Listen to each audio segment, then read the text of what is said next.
Mayong adlaw mga kabukid, nagputol ko karon og blackberry mga kabukid.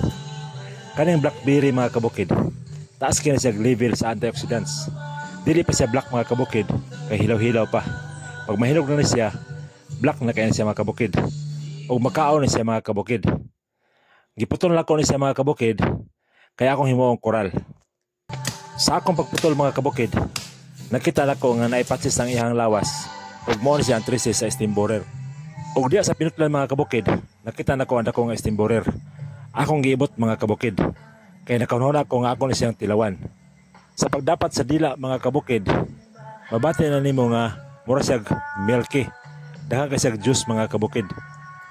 Ang iyang lami mga kabukid, mura og gatas nga wala na butangan og sugar. Ang steam borer mga kabukid, taas kay siyag level sa protina og healthy fats.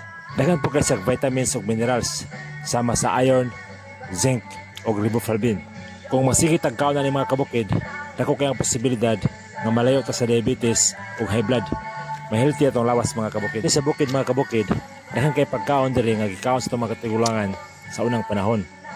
Kaya salamat sa pagtanaw o hinaot nga nakahatag ng dugang pagtulunan sa adong panginabuhi. Bye-bye.